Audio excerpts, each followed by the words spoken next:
اللہ نہ کرے دل میں یہ بات نہ آ جائے کہ ہم فلاں جگہ شادی کریں گے تو ہمیں بہت سارا مال ملے گا، اگر یہ آ گیا تو ہماری نکاح کی برکت چلی جائے گی، نکاح کی برکت چلی جائے گی۔ اگر یہ رہا کہ ہماری بیوی نیک ہو جو ہماری زندگی میں بھی تبدیلی کر دے اور ہماری آنے والی جو نسل ہے، ہماری جو اولادیں ہیں، اس کے ذریعے اس کی بھی تربیت ہو اور وہ بھی اللہ کے یہاں بھی قبول ہوں اور دنیا میں بھی معروف ہوں، دنیا میں بھی لوگ ان کو قبول کریں، اگر یہ نیت ہے تو اللہ بہت برکت عطا فرماتا ہے، بہت برکت عطا فرماتا ہے۔ اور پھر اسی ڈائری میں ایک آیت لکھی ہوئی ہے لباس لکم وانتم لباس لہن۔ یوں تو قرآن کریم کی ایک ایک آیت جامع ہے، قرآن کریم کا مفہوم اتنا وسیع ہے کہ آدمی کے اندر جتنا بھی علم ہو وہ یہ کہہ نہیں سکتا کہ ہم نے قرآن کو ویسا سمجھ لیا جیسا سمجھنے کا حق ہے، ہرگز نہیں۔ سارے علم والے فیل ہیں، سب ہیش ہیں، اس لیے کہ یہ کلام الہی ہے،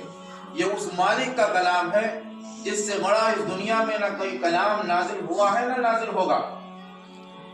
عرب میں بڑے بڑے شعراء گزرے ہیں، جب قرآن مجید نازل ہوا تو اس وقت کا دور شعر و شاعری کا دور تھا، بڑے بڑے شعراء ہوا کرتے تھے، وہ اپنی زور قلم سے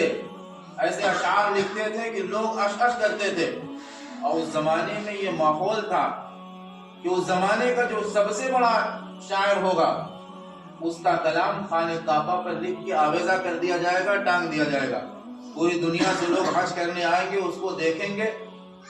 اور پورا زور لگا کر اس سے اچھا کلام کوئی پیش کریں گے۔ قرآن مجید جب نازل ہوا ایک چھوٹی سی آیت انا اعطیناک الکوثر فصل لربک وانحر، یہ چھوٹی سی صورت نازل ہوئی جس کو خانہ کعبہ کی دیوار پر آویزہ کر دیا گیا۔ حج کا زمانہ آیا، بڑے بڑے شعراء آئے، ادبا آئے، بڑے بڑے قابل اور فاضل لوگ آئے اور دیکھا اس کلام کو، سب نے زور لگایا کہ اس سے اچھا کوئی کلام پیش کیا جائے، کسی کے اندر طاقت نہیں ہوئی، بلکہ اس سورت کو لکھنے کے بعد ان لوگوں نے جملہ لکھا انا اعطیناک الکوثر فصل لربک وانحر ان شانئک هو الابتر ان هذا ليس من کلام البشر۔ لکھ دیا ان لوگوں نے یہ تو کوئی انسان کا کلام ہی نہیں، جب یہ انسان کا کلام نہیں ہے تو انسان اس کا جوڑ کہاں لگا سکتا ہے۔ وہی آیت یہاں لکھی ہن لباس لکم، اللہ فرماتا ہے کہ بیوی تمہارے لیے لباس ہے، شوہروں بیوی تمہارے لیے لباس ہے اور اے بیویوں شوہر تمہارے لیے لباس ہے۔ یہ چھوٹی سی آیت لیکن اس کے معنی اور مفہوم بہت وسیع ہے۔ لباس سے آدمی کے عیب چھپ جاتے ہیں، لباس سے آدمی کے عیب چھپتے ہیں۔ قرآن کہہ رہا ہے کہ اے بیویوں تم اپنے شوہروں کے عیب کو چھپا کر رکھنا، اور اے شوہروں تمہاری بیویوں کے اندر کوئی خرابی ہو تو کوئی عیب ہو تو اس کو چھپا کر رکھنا، اگر اس کو تم نے افشا کیا لوگوں کے سامنے تو گھر برباد ہو جائیں گے، گھر ٹوٹ جائیں گے۔ یہ آیت بتاتی ہے کہ آپس کے معاملات کو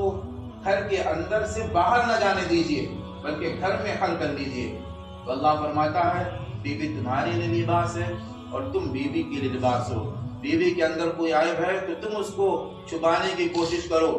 اور اگر شوہر کے اندر کوئی عیب ہے تو بیوی کو چاہیے کہ وہ اس کو چھپائے، وہ اس کے لیے لباس ہے، قرآن کہہ رہا ہے۔ اللہ رب العزت و جلالہ سب کو عمل کرنے کی